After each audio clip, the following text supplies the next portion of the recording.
자, 이유시 보도록 하겠습니다. 이제 32페이지에 보시면은 공범론 나오네요. 그래서 필요적 공범 관련된 판례 1번부터 한번 보도록 하는데요. 이 사례는 좀 뭐 유명한 사례인데 우리가 이제 사실관계부터 보시면 변호사법 111조는 공무원이 취급하는 사건 사무에 관하여 청탁 또는 알선을 한다는 명목으로 금품 등을 받는 행위를 처벌하는 규정을 두고 있을 뿐 금품 등을 공유하는 행위에 대한 처벌 규정은 두고 있지 않습니다. 자, 이게 바로 무슨 필요적 공범 중에 편면적 대항범이죠. 일방만 처벌하는데, 자, 이 사례가 이제 뭐가 되냐면 병의 갑에 대한 해서 이제 갑 돼 있는데 얘가 이제 처벌되는 자예요. 처벌되는 자고 그다음에 이제 병이 얘한테 이제 금원을 제공한 거예요. 금원을 제공하는데 얘는 처벌 규정이 있댔어 없댔어요? 없다 그랬습니다. 자, 이런 사이에서요 외부 참가자인 을이 병을 갖다가 방조를 한 거예요. 이 범죄에 대해서 방조를 하게 된 사건입니다. 여러분들은 이제 필요적 공범의 내부 참가자 상호 간에는 그건 뭐 집합범이건 대항범이건 마찬가지죠. 내부 참가자 상호 간에는 형법 총칙상의 공범 규정이 적용되지 않습니다. 그래서 공동정범, 교사범, 방조범 당연히 적용되지 않아.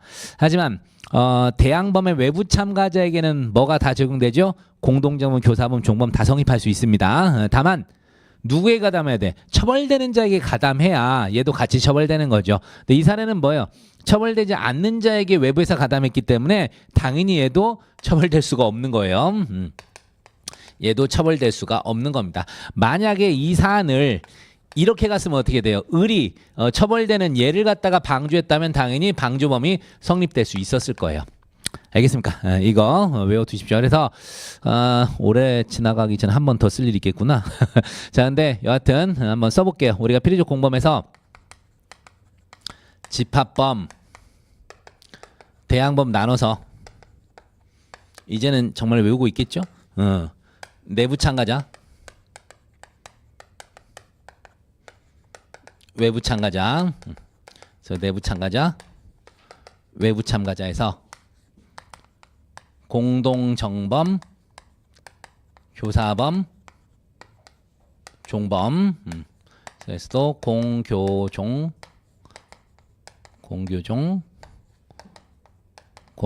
했었을 때 내부 참가자 상호 간에는 무조건 안 된다고요? 안 되고 외부 참가자의 경우에는 이렇게 되고 집합범은 그다음에 외부 참가자 대항범에서는 싹 되고 이런 상황입니다. 요거는 그냥 공식적으로 외우라 그랬습니다. 그래서 원래대로 하면 여기서도 대항범의 외부 참가자니까 종범이 될 수 있는데 이때 종범이 되려면 뭐라고요? 최소한 처벌되는 자의 외부에서 가담해야 돼요. 근데 여기는 처벌되지 않는 자의 외부에서 가담했기 때문에 처벌되지 않았던 그런 사례가 되겠습니다. 자, 그래서 마저 읽어볼게요. 을은 병의 갑에 대한 금품 제공 행위를 용이하게 할 의사를 갖고 갑을 병에게 소개시켜 주었다. 이에 갑은 공무원이 취급하는 사건에 관하여 청탁한다는 명목으로 병으로부터 금품을 받습니다. 이 경우 금품을 공유한 병뿐 아니라 병의 공유 행위를 용이하게 도와준 을도 변호사법 위반죄 공범으로 처벌할 수는 없다. 이거 하나 외워두시면 되겠다. 자, 그리고 위에 이제 사실 나중에 내용도 읽으세요. 좀 아는 내용일 거고. 그 다음에 2번도 보시면 정보통신망법에 규정된 정보통신망에 의하여 처리, 보관 또는 전송되는 타인의 비밀 누설이 있대요. 비밀 누설이 있는데 당연히 누설죄가 되려면 어떻게 해야 돼요? 상대방이 있어야 되겠죠. 그래서 타인의 비밀에 관한 일체 누설 행위를 의미한 것이 아니라 정보통신망에 의하여 처리, 보관, 전송되는 타인의 비밀을 정보통신망에 침입하는 등의 부정한 수단 방법으로 취득한 사람이나 그 비밀이 위와 같은 방법으로 취득된 것임을 알고 있는 사람이 비밀을 알지 못하는 타인에게 알려주는 행위만을 의미한 것으로 제한 해석을 한다. 누설이니까 그러니까 알아내서 알리는 거.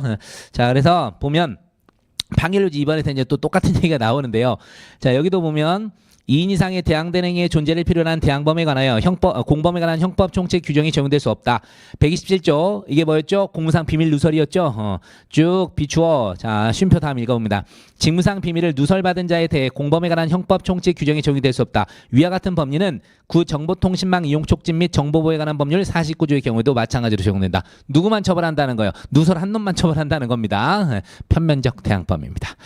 됐고 그 다음에 여기 링크는 기억을 해두시기 바라겠습니다. 여기 링크는 자, 이게 이제 우리들이 보통 핸드폰 카톡도 많이 오죠. 어떤 뭐 사이트 접속할 수 있는 거 딱 링크돼서 오잖아. 그래서 그것만 누르면 바로 이제 넘어가게 되는 건데, 자, 이게 이제 뭐였냐면 어떤 그 저작물 관련해 가지고요. 바로 그 저작물로 연결되는 그 인터넷 링크를 문자 메시지 등으로 보냅니다.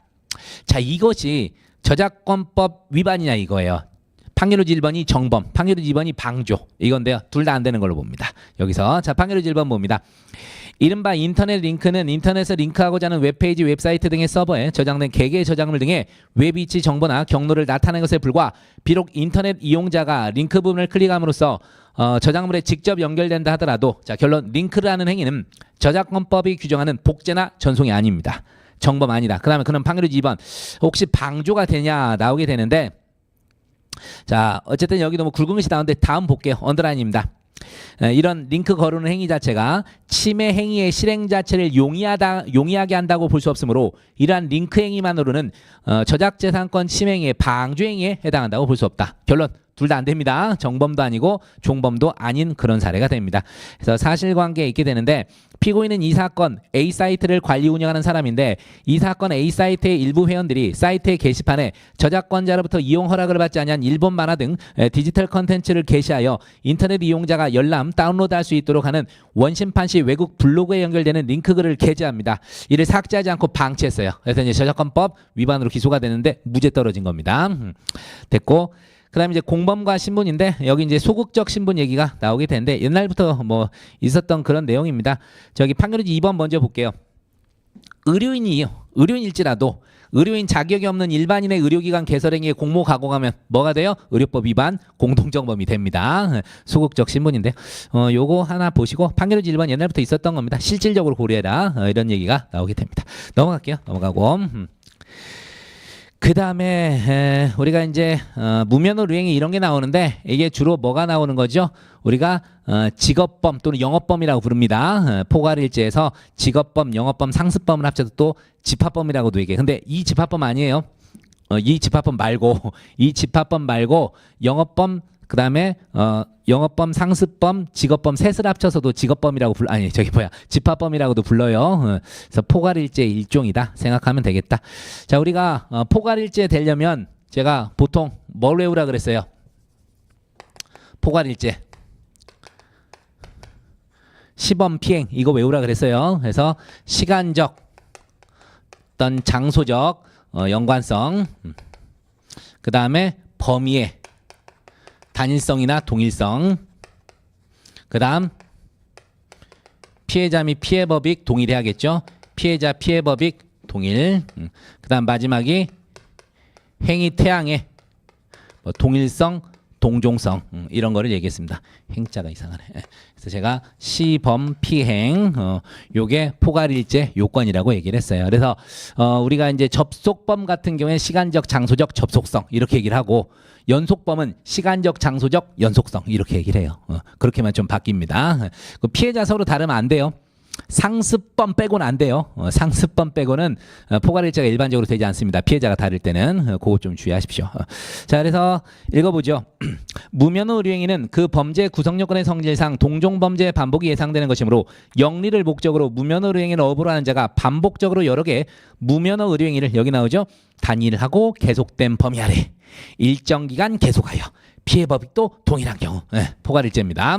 포괄일제가 된다. 참고로 여러분 의료법 위반죄 피해자가 일반인일까요? 그렇게 하면 안 돼요. 개개인이 아니라 의료행위를 받은 시술을 받은 개개인이 아니라 일반 공중의 건강이에요. 여기 사회적 법익입니다. 의료법도 조심하시고 그래서 피해법익이 동일한 거예요. 자 그다음 수재 갑니다. 자 이 판례도 잘 한번 보시는데 미성년자인 피해자를 약취한 후에 강간을 목적으로 피해자에게 가혹한 행위 및 상해를 가하고 나아가 피해자에 대한 강간 및 살인 미수를 범하는데 이게 성폭법하고 특가법이 겹쳐버립니다. 성폭법하고 특가법이 겹치는데 자 두 번째 줄 언더라인 보시면 미성년자를 약취해서 상해를 가하게 되면 이게 특가법 위반이에요. 미성년자 약취 후 상해가 이제 특가법 위반입니다. 그리고 또 뭐가 됩니까? 미성년자에 대한 강간 및 살인 미수 이건 성폭법이에요. 미성년자에 대한 강간 및 살인 미수 그러니까 강간살인 있잖아. 강간살인 이런 게 성폭법이야. 자 그러다 보니까 이게 애매하죠. 사실관계를 다시 보시면 미성년자인 피해자를 약취한 후 강간을 목적으로 피해자에게 가혹한 행위 및 상해를 가하고 피해자에게 강간 및 살인 미수를 범했어요. 자 그래서 어떻게 봤냐면 첫 번째 줄에서 강간을 목적으로를 딱 지워버리면 돼요. 딱 손가락으로 가려버리세요. 가려버리고 보시면 미성년자인 피해자를 약취한 후에 피해자의 가혹한 행위 상해를 가하고 이게 뭐죠? 특가법이잖아. 그리고 나서 그 피해자에 대한 강간 및 살인 미수 이렇게 봅니다. 실체적 경합으로 가버립니다. 실경으로 갑니다. 실경으로 이해하겠어요? 그래서 강간할 목적으로를 일단 손가락으로 싹 가리고 문장을 읽으시면 돼요. 그래서 특가법 위반하고 그 다음에 성폭법 위반 같다. 실경 외우십시오. 이 판례는. 그 다음에 자 우리가 이제 뭐 공선법에서 아시다시피 징역형 물론 집행유예도 마찬가지죠. 징역형이 확정되거나 징역형이 집행유예 포함 벌금 100만 원 이상이 돼버리면 뭐가 돼버려요? 당선 무효가 돼버리잖아. 당선 무효이 돼버리는데 자 여기서도 뭡니까? 이 사람이 선거사무장 선거사무의 회계 책임자 지위에 있었던 자가 이 짓을 하더라도 같이 날아가잖아요.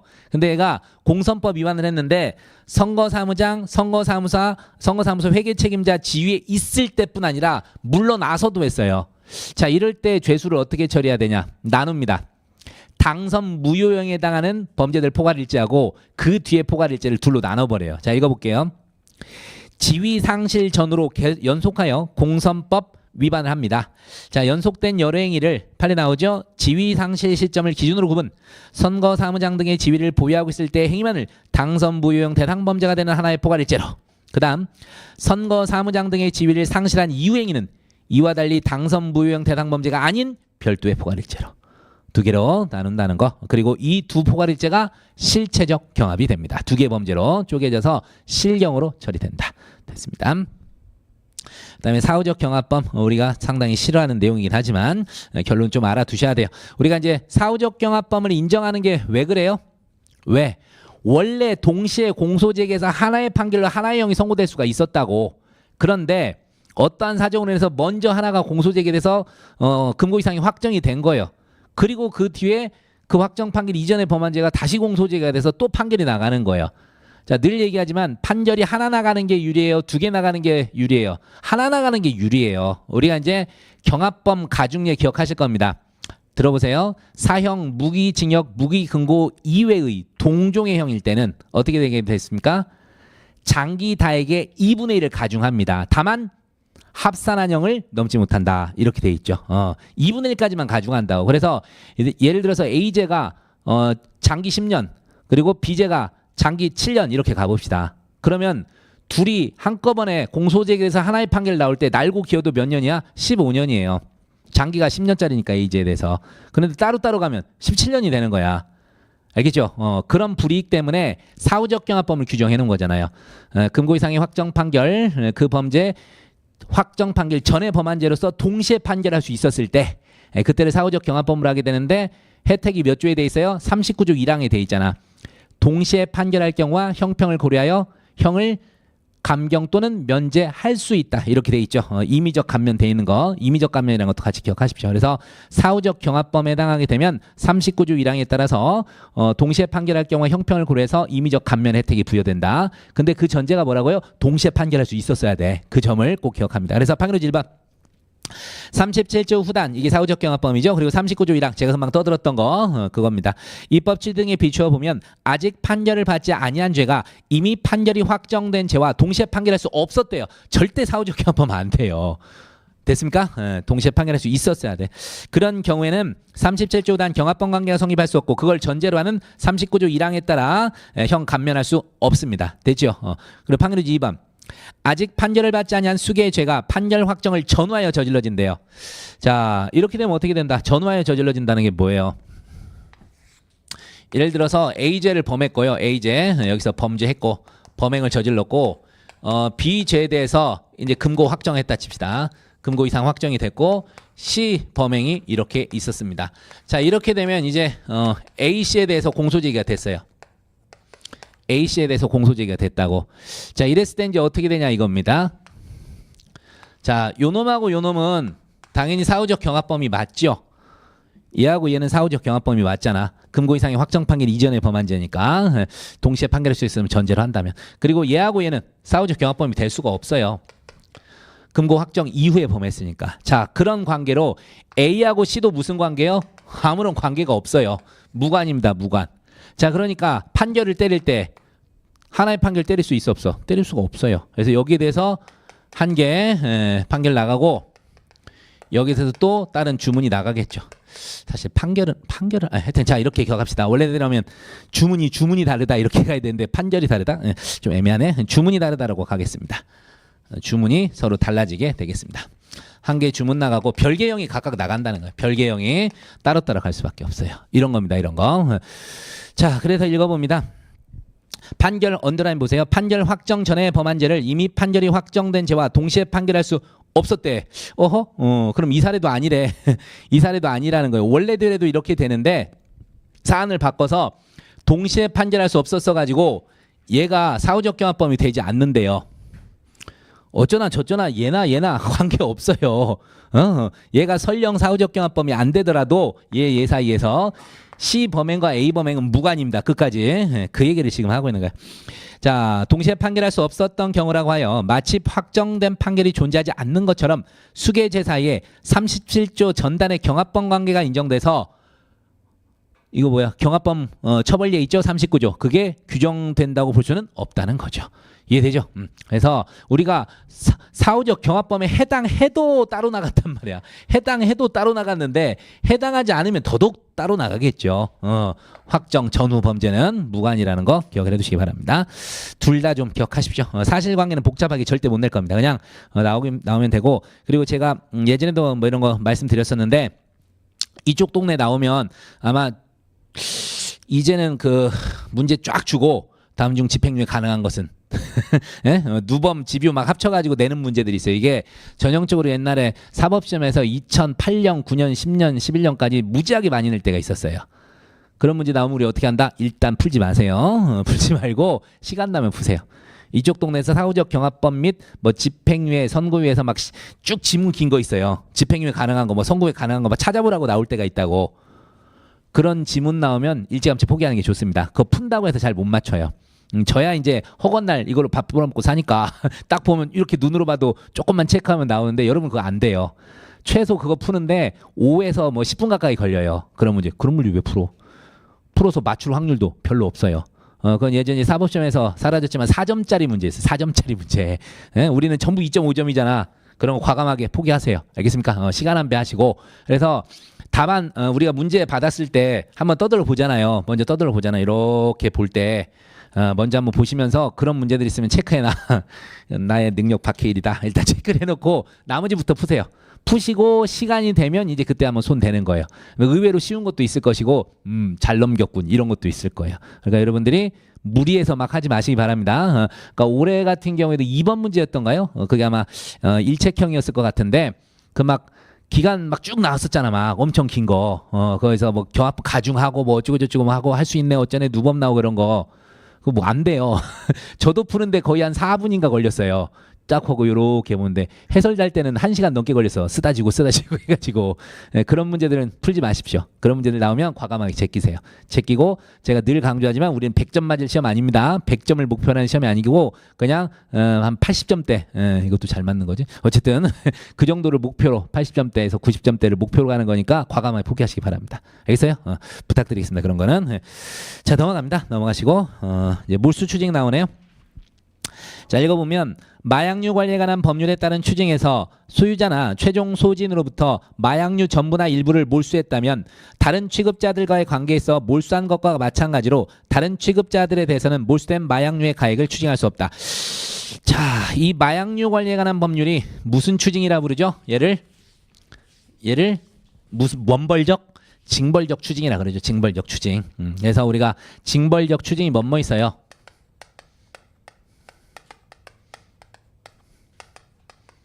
향, 관, 외, 특, 마, 밀이 있죠. 이게 향정신성 의약품 관리법 위반이고 관세법 위반. 이게 외국환관리법 위반, 이게 특경법입니다. 특경법 위반. 여기 나오네. 마약류 관리법 위반. 그다음에 이게 밀항단속법 위반. 이렇게 됩니다. 자, 이 징벌적 추징의 특징이 뭐였죠? 제가 이걸 한마디로 민법 준용하면 부진정 연대 채무 이렇게 기억을 하라 그랬어요. 부진정 연대 채무. 그래서 전원에게 전액 추징 가액 선고합니다. 가불병정 합쳐서 얘들이 1억 먹었거든 사실은. 1억 마약 관련해서 1억 먹었다 칩시다. 원래대로면 어떻게 됩니까?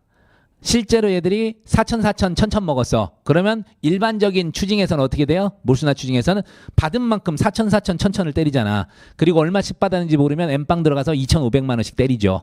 근데 마약류 쪽은 그렇지 않습니다. 이쪽 징벌적 추징에서는 전부에게 1억씩 때리죠. 1억씩 때리고 그중에 한 놈이라도 한 3천 갚으면 전부 7천으로 떨어지잖아.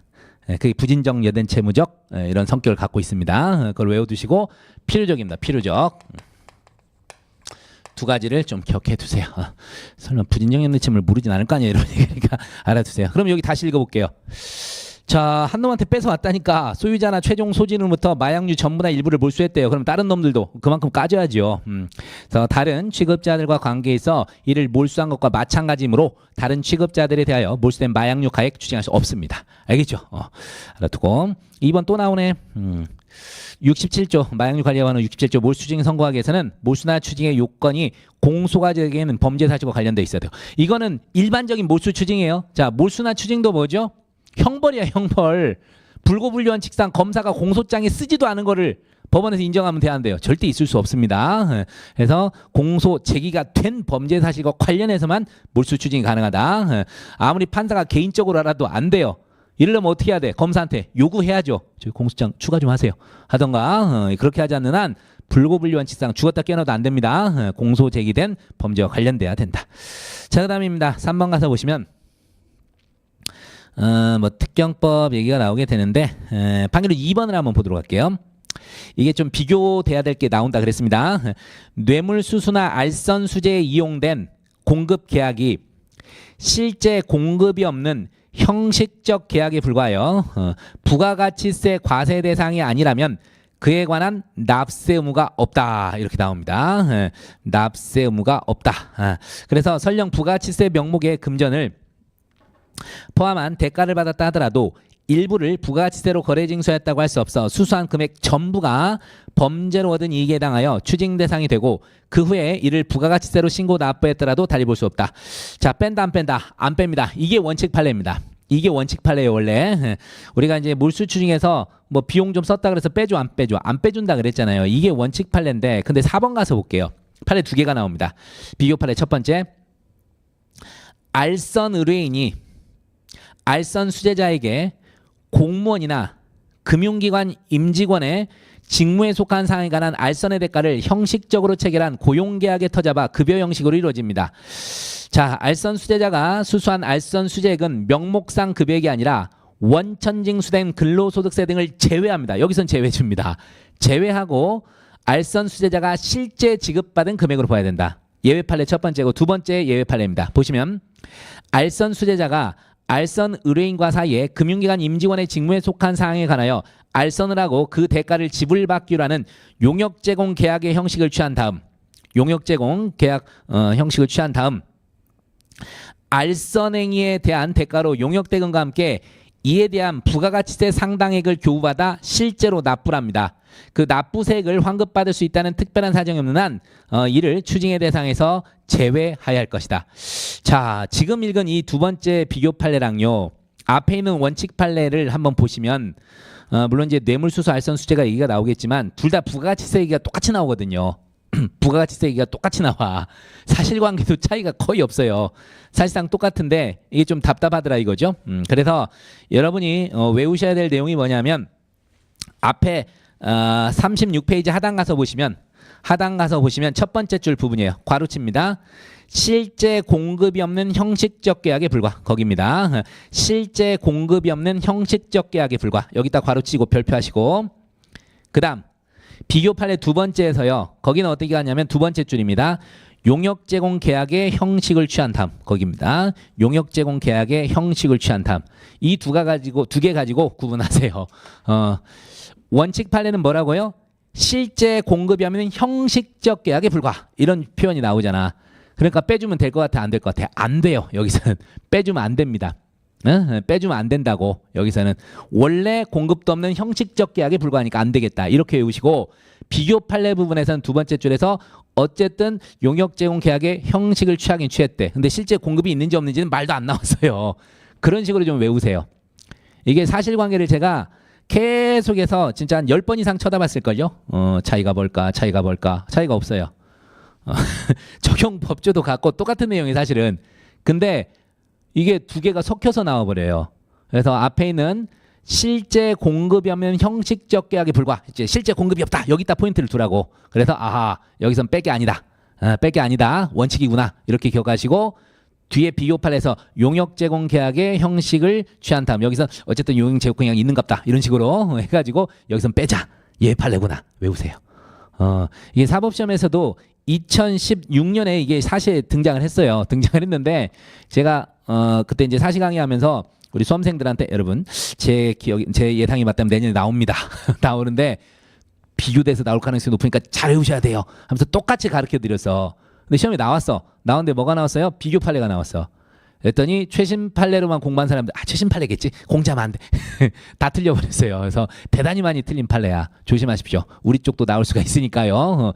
원칙 판례가 오히려 앞에요. 36페이지. 근데 여기서는 내용이 똑같다니까 사실상. 그래서 문구로 외우는 수밖에 없어요.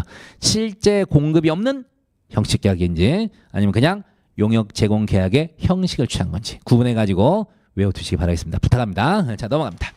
넘어간 게 아니죠. 형의 양정이 있었구나. 확 넘어갈 뻔했네. 아하, 이 얘기를 하려면 또 우리가 어마어마한 걸 쓰고 가야 되겠구나. 그래요. 어차피 마지막이니까 한번 정리합시다. 자,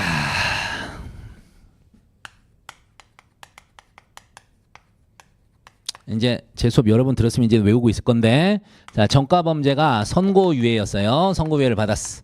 그래서 유예 기간이 무사히 도과합니다. 어떤 효과가 발생하죠? 선고유예는 면소 효력이 발생하고요. 그다음 두 번째, 전과 범죄 집유를 받고 유예 기간 무사히 도과합니다. 어떤 효과죠? 형 선고의 효력이 날아가죠. 형 선고의 효력이 상실됩니다. 형 선고 효력이 상실되고. 그 다음 똑같은 거 일반 사면이죠. 이건 좀 길게 와야겠네.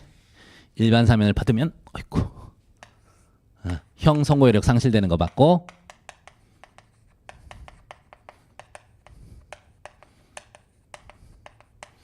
형의 실효 등 관한 법률에 따라서 역시 형 선고 효력이 상실될 것이고. 자, 그 다음에 5번 6번이 별개죠.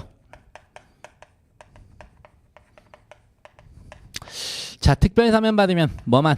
원칙적으로 형 집행만 면제가 되죠. 그리고 복권 하게 되면 정지된 자격이 회복되죠. 자, 이제부터 갑니다.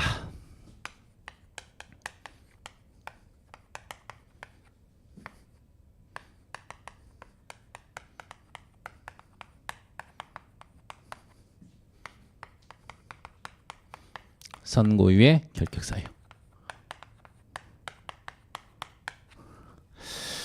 발 아프다. 자,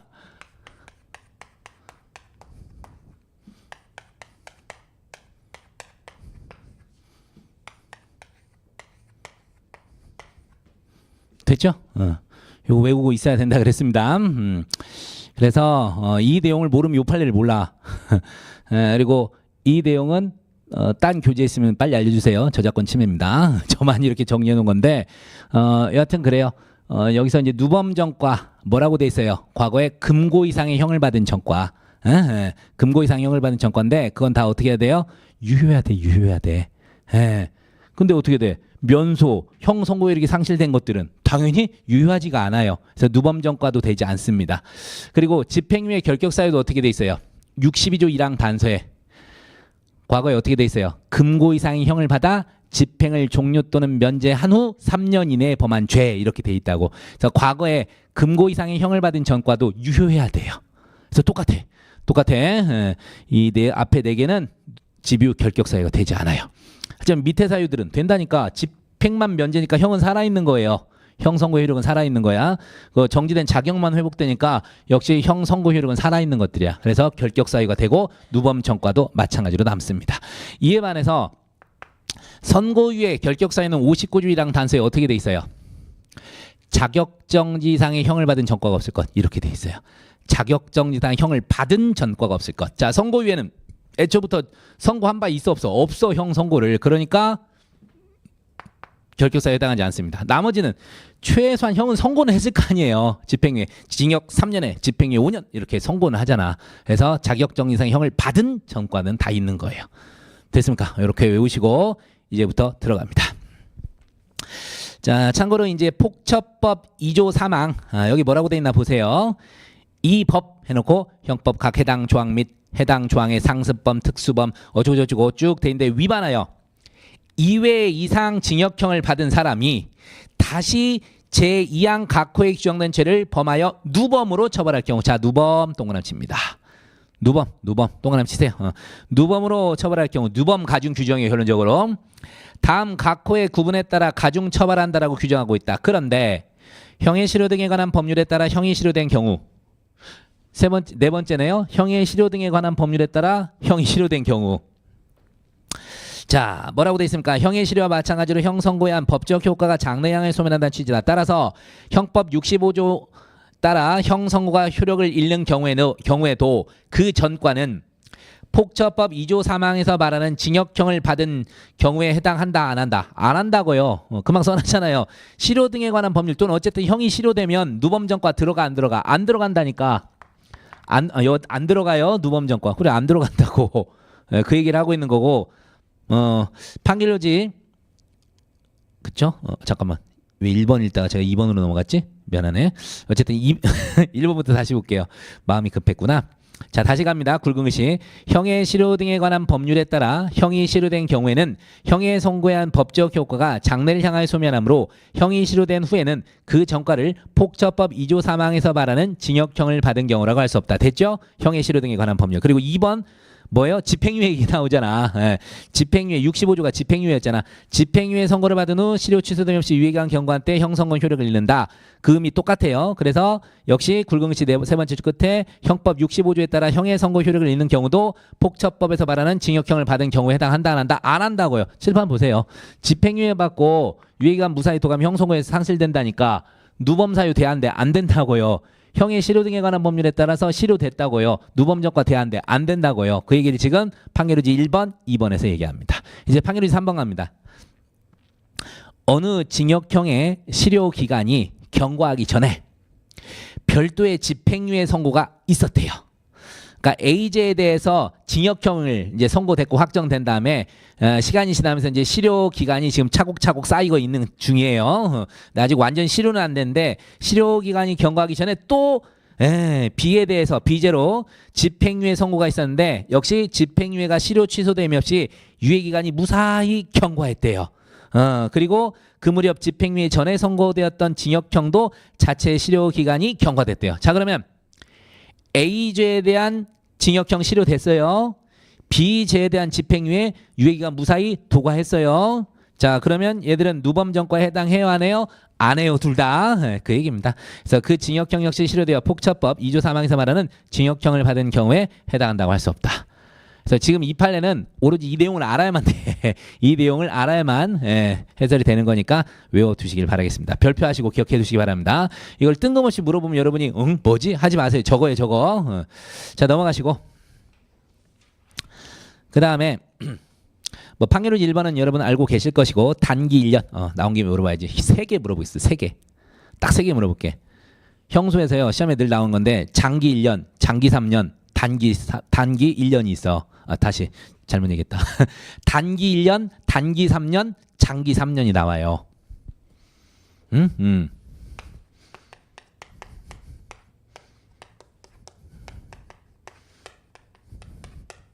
또 단기 했더니 단기 2333 이런 얘기 하지 말고 이 단기 1년 뭐예요 기준이? 지금 여기 나왔네. 합의부 관할입니다. 관할에서 합의부냐 아니냐. 단기 1년 이상은 합의부, 1년 미만이 단독이죠. 단독이다. 자, 단기 3년 뭐게요? 이제는 말할 때가 됐다. 뭐예요?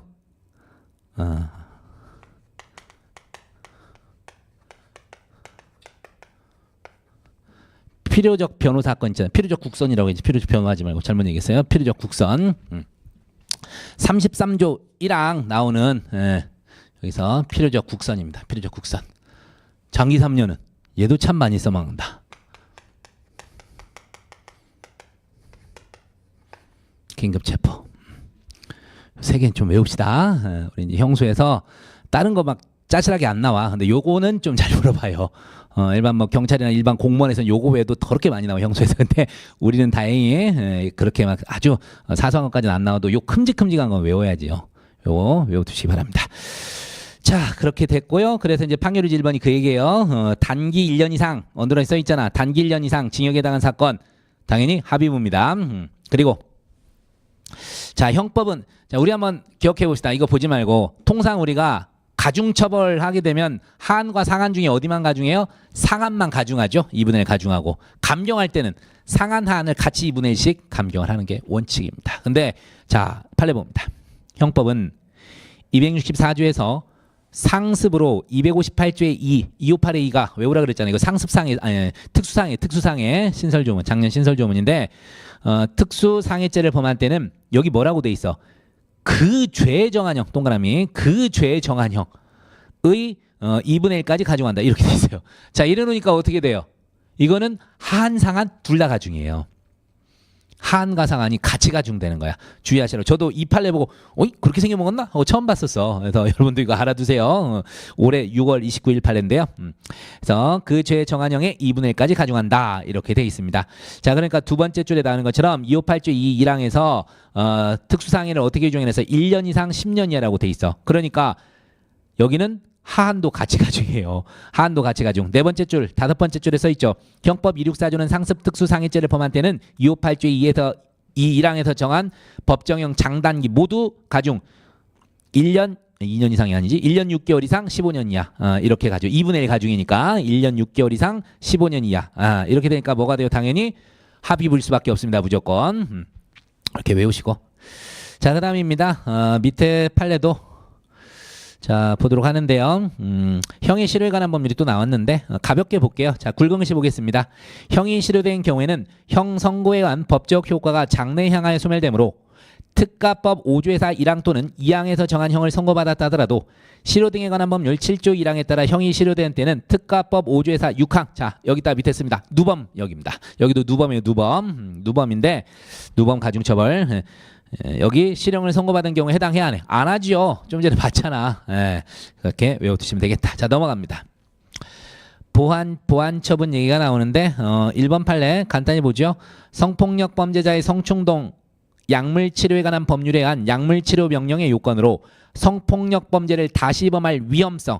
자, 이 위험성에 뭐예요? 가능성은 포함되지 않아요. 개연성입니다. 그래서 단순히 재범할 가능성만으로는 부족하고 어느 정도 개연성입니다. 그것도 상당한 개연성을 의미한다. 그 결론 기억한 다음에 그다음에 마지막 2번. 자, 이게 이제 법이 어떻게 돼 있냐면 이 성폭법에서 신상정보 제출 의무, 그러니까 신상정보 공개 명령 해주세요 하면서 이 청구하는 것이 어떻게 돼 있냐면 항소심 판결 선고 전까지만 청구하면 된다고 돼 있어요. 조문에. 그 점을 기억합니다. 그래서 등록 대상자 신상정보 제출 의무 뭐 이렇게 나오게 되는데 자, 한번 읽어볼게요. 등록 대상자의 신상정보 제출 의무는 법원이 별도로 부과하는 것이 아니라 등록 대상 성범죄로 유죄 판결이 확정되면 성폭력 특례법의 규정에 따라 당연히 발생하는 겁니다. 그러니까 법원의 재량이 아니야. 재량이 아니라 그냥 성폭력 범죄 유죄 판결 확정되면 무조건 부과하게 돼 있어요. 그런데 다만 누가 청구해야 되냐면 검사가 이제 청구를 하게 됩니다. 그런데 보세요. 위 유죄 판결에서 자, 언더라인 안 돼 있는 분들 밑줄 그어두세요. 이게 언더라인이 빠졌어. 위 유죄 판결에서 선고의 판결이 제외된다고 볼 수 없다. 밑줄 별표하시고 이게 문제죠. 자, 선고유예 판결은 무죄 판결이에요, 유죄 판결이에요? 유죄 판결이에요. 형 선고만 유예하는 것뿐이잖아. 그러니까 당연히 포함이 되는 거예요. 그래서 얘는 이제 뭐였냐면 보세요. 따라서 등록 대상 성범죄에 대하여 선고유예 판결이 있는 경우에도 선고유예 판결이 확정됨으로써 곧바로 등록 대상자로 되어 신상 정보를 제출할 의무를 지게 되며 다만 선고유예 판결 확정 후 2년이 경과하면 면소된 것으로 간주되면 등록 대상자로서 신상 정보 제출을 면한다. 그러니까 요놈이 선고유예를 받았어. 성범죄로 유죄 판결을 받아서 어쨌든 선고유예를 됐는데 선고유예를 받았는데 어떻게 된 거예요? 얘한테 신상 정보 제출 의무, 그러니까 신상 정보 공개 명령이 떨어진 거예요. 얘는 어이가 없죠. 아니 나를 왜 넣어? 했더니 아니 일단은 제출 의무가 부과돼. 법이 그렇게 돼 있어. 나중에 2년 뒤에 면소 어떻게 돼요? 유예기간 무사히 도과돼서 면소되면 그때는 의무 면하는 거야. 일단은 너 어쩔 수 없어. 이렇게 된 겁니다. 알겠죠? 유죄 판결 맞습니다. 선고에도. 그렇게 기억하시고 넘어갑니다. 자, 이제 강론 같네요. 강론은 뭐 간단히 갑시다. 위험한 물건. 이거는 뭐 객관식을 떠나서 제가 사례형을 대비해서 열심히 외우라 그랬어요. 자, 위험한 물건 어떻게 판단해요? 첫 번째, 물건의 객관적 성질과 두 번째, 사용 방법을 기초로 세 번째, 사회 통념상 사람의 신체 위험을 느낄 수 있는 물건. 그래서 이 물건을 사용하게 되면 생명 신체 위험을 느낄 수 있는 물건. 세 가지입니다. 물건의 객관적 성질과 사용 방법을 기초로 이 물건을 사용하게 되면 사회 통념상 생명 신체 위험을 느낄 수 있는 물건. 이렇게 외우세요. 외우십시오. 그 휴대 개념도 알고 계셔야 되죠. 근데 휴대는 아무 때나 쓰는 게 아니라 언제라 그랬어요? 자동차 쉽게 운반할 수 없는 거 그런 거 나올 때 휴대 개념 쓰라 그랬어요. 휴대 소지뿐 아니라 널리 이용까지 포함한다. 우리 그렇게 가는 거고. 자, 상식적으로 봅시다. CS 최류분말 비산형 최류탄 위험한 물건 맞습니다. 사람에게 던진 거예요. 그래서 당연히 맞고요. 그다음 밑에 판례 가서 봅니다. 제가 며칠 전에 택시 탔는데 아니 2주 전인가? 수업 없을 때 지난주였구나. 술 한잔 먹고 차 놓고 가는데 아침이었구나. 이제 다음 날도 차가 없죠. 또 이제 뭐 일이 있어서 택시 타고 다시 나오는데 기사 아저씨가 자꾸 특가법이래. 이거 뭐 그래서 이번에 뭐 그게 바뀌어서 뭐 16가지 사유가 이제 되고요. 예? 무슨 법이요? 했더니 그 특가법이요 해서. 처음에 이제 조용히 있었는데 계속 그러는 게 특가법이라는 거야. 혹시 교통사고 처리 특례법 하니까 아니야. 자기가 확실히 하는데 특가법이래. 그래서 그 내용이 뭐예요? 했더니 이 얘기를 하는 거예요 지금. 3조 2항 단서 이쪽 얘기를 하는 거예요. 그러니까 이쪽 이제 우리 단서 쪽 얘기 나오잖아 뒤에서 특가법상. 저도 특가법이래. 교특법. 그래서 그게 제가 아까 뭐라 그랬어요? 11개가 아니라 이제 12개로 확대된다 그랬죠? 그래 교특법이라니까. 그래서 이제 아저씨가 계속 하길래 살며시 죄송한데 제가 형법하고 형사성법 강의를 하는데요. 그래서 얘기를 했더니 이제 그때 수고가들 그러면 손님 말이 맞겠네요 하는데 무섭더라고 그렇게 우겼다니까. 교특법입니다. 자, 근데 교특법은 어떻게 돼요? 이게 교통사고 낸 사람 처벌하자는 규정이 됐어요? 아니면 보호하자는 규정이 됐어요? 봐주자는 거예요. 전과자가 너무 많이 나오니까 전과자 양산을 막자는 취지에서 만들어진 거잖아요. 그래서 공소제기 이제 원칙적으로 못하게 하는 그런 사례들이잖아요. 예외 사유 빼고. 자, 그러니까 이 사람도 교통사고 이기를 바라면서 청구를 했던 거예요. 근데 읽어봅니다. 교특법 2조 2호 교통사고란 차의 교통으로 인하여 이렇게 돼 있죠. 차의 그러니까 정상적 운용 방법을 통해서 쉽게 해서 운전하다가 이런 말이죠. 인하여 사람을 사상하거나 물건을 손괴하는 것을 말한다.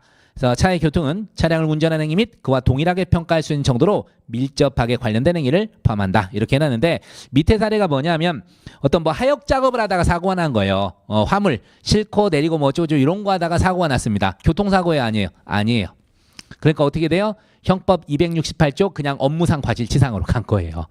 형법 268조 업무상 과실치상을 가게 되면 불기소 특례가 없잖아. 그래서 그냥 처벌받게 된 거예요. 그래서 이제 피고인 측에서는 변호인 써가지고 변호사 써서 나 이거 교통사고다 이렇게 주장을 했던 거죠. 그리고 나 종합보험등에 가입되어 있고 11가지 예외 사유에 해당하지 않으니까 나 공소제기 하면 안 된다. 공기판 때려줘라 이렇게 얘기했던 거죠. 자, 형소 연결해서 말하겠습니다.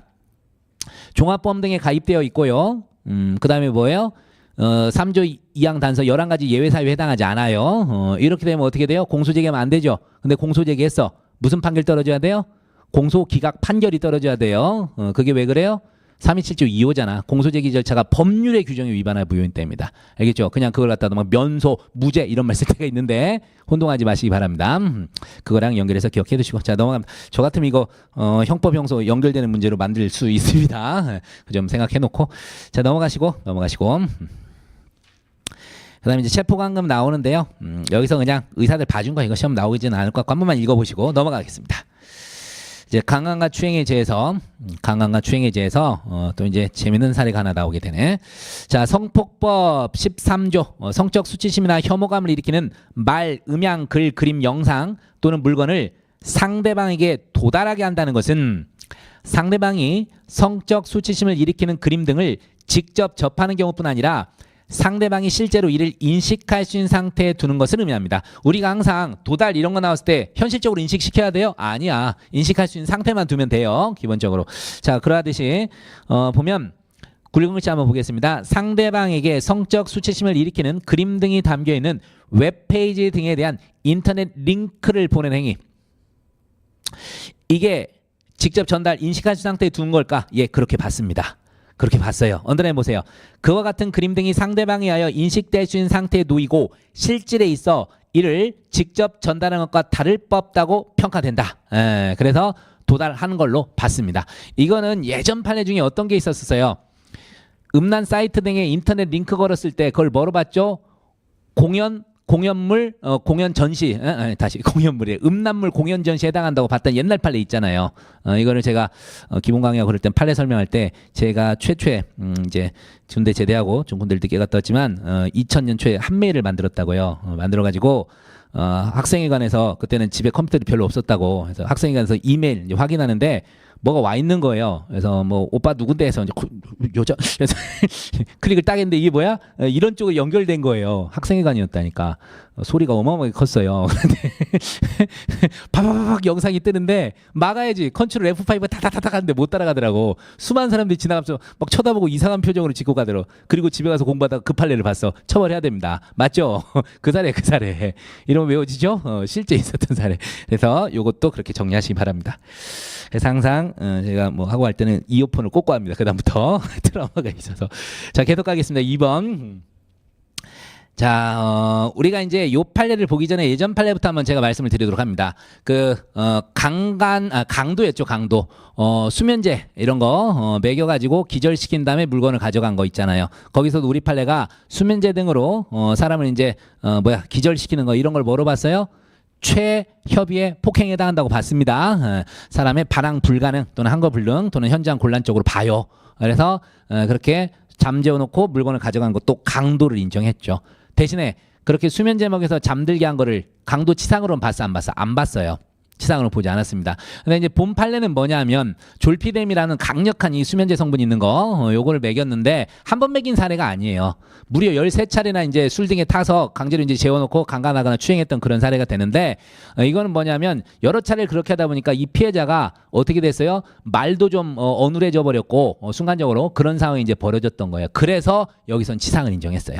알겠죠? 그래서 졸피뎀 무조건 치상이 되는 게 아니라 여긴 무려 13차례에 걸쳐 다 한 겁니다. 그래서 된 거라서 예전 판례가 변경되거나 그런 게 절대 아니에요. 이 판례 갖고 이제 나와서 선생님 그럼 예전에 우리 모의고사에서 나왔었거든. 그 강도 거기에서도 수면제 먹여서 기절을 했던 거 그것도 강도 치상이 되겠네요. 이렇게 이제 물어보더라고요. 그래서 거기까지는 너무 오버하셨습니다. 얘기를 했는데 아닙니다. 그거는. 자, 판례 봅니다. 강제치상이나 추행치상이 있어 상해는 자, 언더라인 우리가 알고 있는 그 생리적 기능 훼손 맞아요. 피해자의 건강 상태가 불량하게 변경되고 생활 기능에 장애가 초래되는 것을 말하는 것으로 여기서의 생리적 기능에는 육체적 기능뿐 아니라 정신적 기능도 포함이 됩니다. 이건부터 원래 알고 계실 거고 수면제와 같은 약물을 투약하여 피해자를 일시적으로 수면 또는 의식 불능 상태에 이르게 한 경우에도 피해자의 건강 상태가 불량하게 변경되고 생활 기능에 장애가 초래되었다면 그렇다면 자연적으로 의식을 회복하거나 외부적으로 드러난 상처가 없더라도 강간치상이나 강제추행치상에서 말하는 상해에 해당합니다. 알겠죠? 이제 외부적으로 이런 게 드러난다면 그렇다면 된다는 겁니다. 자, 그리고 뭐 종합적으로 판단하면 되고 그래서 판결유지 2번에 나오는 것처럼 피고인이 피해자 모르게 향정신성 의약품인 졸피뎀 성분이 포함된 수면제를 성인 권장 용량을 초과 커피에 타 마시게 한 후 정신을 잃자 가늠하거나 추행했었는데 커피뿐 아니라 뭐 술에도 탐이 같은 여러 차례 그랬어요. 자, 추행한 사안에서 자, 언더라인 보면 피해자는 약물 투약으로 항거가 불가능하거나 현저히 곤란한 데에서 더 나아가 건강 상태가 나쁘게 변경 생활 기능에 장애가 초래되는 피해를 입었어요. 실제 그래 놓으니 강간치상이나 강제추행치상이 인정됐던 사례입니다. 그래서 사실관계도 밑에 있으니까 꼭 보세요. 그래서 13차례나 이렇게 해서 이제 문제가 됐었던 사례입니다. 그래서 헷갈리지 마세요. 예전 그 수면제 이런 거 먹였던 그리고 강도했던 거는 치상 아닙니다. 여전히 유의 사례만 예외적으로 이제 치상이 된 거예요. 13차례나 해서 정신적으로 또 이제 생리적 기능 훼손이 있었으니까. 그다음에 뭐 3번이 나오게 되는데 요건 뭐 가볍게 보시고 간단히만 말하면은 이게 이제 성폭법에서 카메라 등 이용 촬영죄 있잖아요. 촬영한 놈도 처벌하지만 그것뿐 아니라 어떻게 돼요? 반포 판매 임대 공연 전시 상영한 놈도 처벌하거든. 근데 반드시 이 상영한 놈 등이 찍은 놈이야 되냐고요? 아니에요. 그럴 필요 없어요. 그러니까 대표적으로 어떻게 해요? 우리가 이제 많이 유출되는 게 뭐였어요? 컴퓨터 수리 맡겼다가 거기서 이제 수리업자가 우연히 그걸 이제 알아낸 거죠. 그래서 그걸 유포한 거 당연히 처벌합니다. 이놈이 찍진 않았어도 상관없어요. 그래서 그 얘기고. 그다음에 4번. 자, 밑에 판례 보는데, 자, 이게 판례가 이것 말고도 총 3가지가 있죠. 위계 간음. 주로 이제 청소년 그리고 이제 심신미약자 등 간음에서 위계를 사용해서 간음을 한 그런 사례가 되는데 총 3개가 있습니다. 전부 무죄입니다. 우리가 이제 여기 위계 간음죄는 어떻게 되는 겁니까? 간음행위 자체나 간음행위와 밀접한 관련 있는 사항에 대한 위계가 있어야 돼요. 근데 이거는 그거 말고 다른 거를 위계했기 때문에 아니라는 거예요. 이거 전에 어떤 판례가 있었죠? 청소년에게 성행위 대가로 금액을 지불하겠다고 뻥치고 그다음에 이제 성행위를 했었던 거예요. 자, 이랬었을 때 이게 이제 청소년 위계 간음이냐 문제가 됐는데 간음행위 자체에 대해서 기망했나요? 그렇지 않아요. 돈을 주는 거에 대해서 기망을 한 거로 봤습니다. 그렇기 때문에 아니었던 거고 이 사례가 인터넷 쪽지 사건이죠. 읽어볼게요. 피고인이 갑에게 정신장애가 있음을 알면서 인터넷 쪽지를 이용 갑을 피고인 집으로 유인한 후 성교행위와 제모행위함으로써 장애인 갑을 간음, 추행했다 그래서 성폭법 위반으로 기소가 됐는데 위계간음입니다. 여기도. 자, 피고인이 성교 등의 목적을 가지고 갑을 유인, 피고인의 집으로 오게 하였더라도 유인행위는 갑을 피고인의 집으로 오게 하기 위한 행위에 불과하고 갑이 피고인의 집으로 온 것과 성교 제모행위 사이에 불가분적 관련성이 인정되지 않습니다. 그렇기 때문에 갑이 피고인의 유인행위로 간음행위나 추행행위 자체에 대한 착오에 빠졌거나 이를 알지 못하게 됐다고 할 수 없어서 장애인에 대한 위계 간음 또는 추행 해당하지 않는다고 했던 사례요. 요거 말고 하나가 더 뭐 있어요? 남자친구 소개시켜주겠다고 여관방을 유인해서 간음했던 사례가 있습니다. 거기서도 위계를 쓴 건 뭐예요? 남자친구를 소개시켜주겠다는 점에서 위계를 썼지 간음행위 자체나 이와 밀접 불가분 관계에 있는 사안에 대해서 위계를 쓴 바는 없어요. 어쨌든 위계간음 다음에 전부 부정하십시오. 3가지 다 부정입니다. 그럼 위계간음이 되는 게 뭐예요? 예를 들어서 의사나 성직자가 이게 뭐야 간음행위를 하면서 아 이거는 간음행위가 아니라 치료행위다 또는 뭐 은사를 부여하는 행위다 이런 이제 개소리를 하면서 하는 거가 되겠죠. 그래서 이 정도가 됐을 때가 위계간음입니다. 알겠습니까? 이해하시고 자 넘어갑니다. 그다음에 이제 밑에 판례가 나오게 되는데 요것도 그냥 한 번만 읽어보십시오. 시험 나올 가능성은 별로 없습니다. 넘어가고 그다음에 6번도 우리가 이제 아청법에서 보시면 8조 1항이 아동 청소년 중에서 약간 정신적 장애가 있는 그런 친구들이 이제 처벌하는 규정이 나오게 되는데 그런 사람들을 이제 간음했었을 때 가중 처벌하는 규정들이 있어요. 그래서 4번째 줄 볼게요. 비록 장애가 있더라도 성적 자기결정권을 완전하게 행사할 능력이 충분히 있대요. 그러면 본 조항의 대상이 돼야 안 돼. 안 됩니다. 그래서 위 조항의 사물을 변별하거나 의사를 결정할 능력이 미약한 아동 청소년에 해당하지 않습니다. 이러한 아동 청소년과의 간음행위를 위 조항으로 처벌할 수는 없다. 왜냐하면 어쨌든 성적 자기결정의 자유를 보호하는 이런 취지란 말이에요. 그렇기 때문에 일단 성적 자기결정의 이거를 완전하게 행사할 능력이 있다면 본 조항의 객체가 되지 않는다. 가볍게 알아두고 그 다음 이제 7번은 별표하시면 되죠. 이미 여러 차례 각 직렬의 시험에 나왔고 우리 법전협 3차에도 작년에 나왔었던 그런 내용들입니다.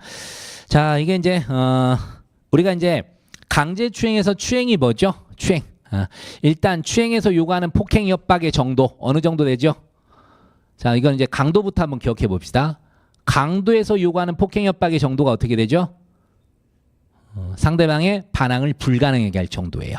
그러면 강간에서는 상대방의 반항 불가능 또는 현저한 곤란까지 들어갑니다. 이게 최협이죠. 근데 우리 판례가 강제추행은 좀 더 넓히죠. 해서 반항 불가능, 현저한 곤란뿐 아니라 곤란하게 할 정도. 요것도 들어가요. 현저한 곤란이 아니라 단순히 곤란하게 할 정도도 포함합니다. 더불어서 폭행행위 자체가 추행행위인 경우가 있습니다.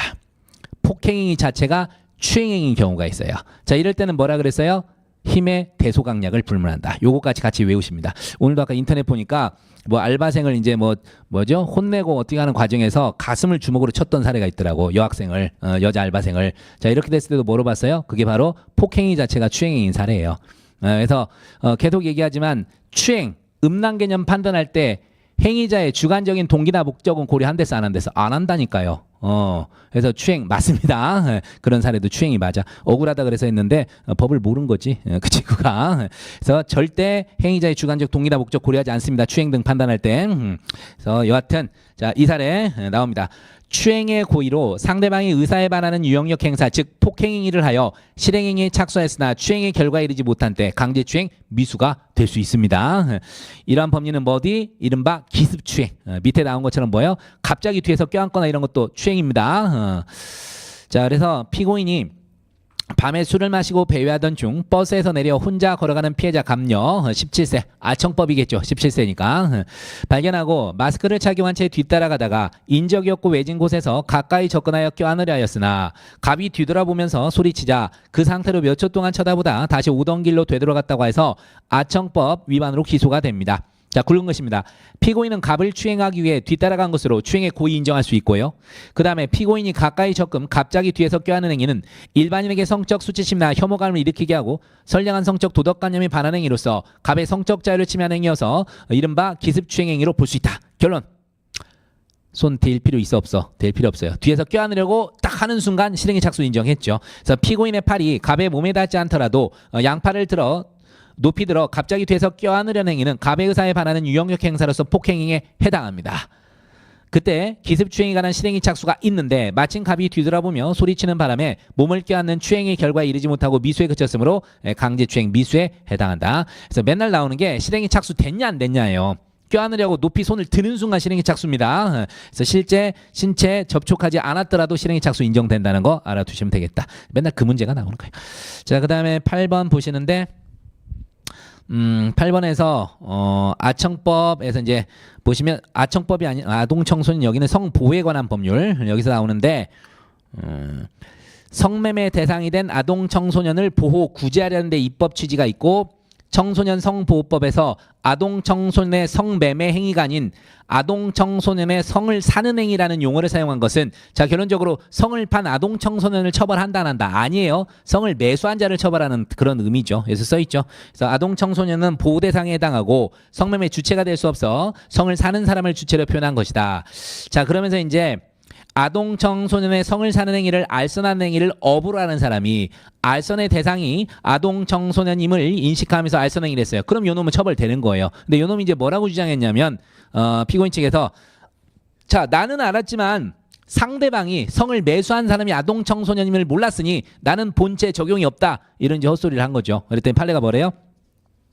알선 행위로 아동 청소년의 성을 사는 행위를 한 사람이 행위의 상대방이 아동 청소년임을 인식하고 있었는지는 알선 행위를 한 사람의 책임에 영향을 미칠 이유가 없다. 이렇게 얘기합니다. 알선한 네가 처벌될 때는 당연히 네만 알면 되는 거예요.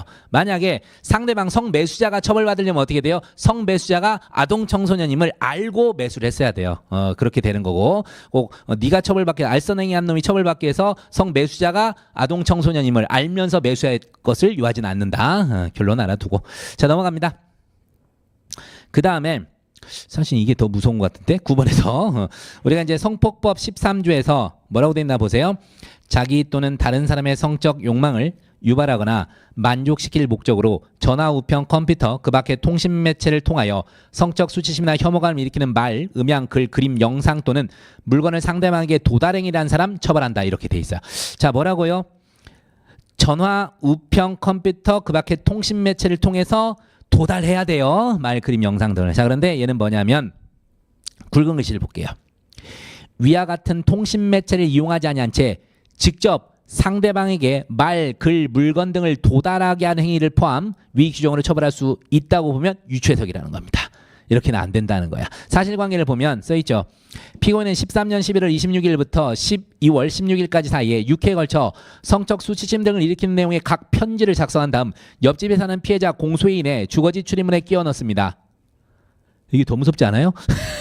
네, 어쨌든 이 성폭법으로는 처벌할 수 없다 그랬습니다. 예, 전화, 우편, 컴퓨터 그 밖의 통신 매체를 통해서 이걸 한 거는 아닌 걸로 봤습니다. 판례 하나 외워두시고 작년 3월 거네요.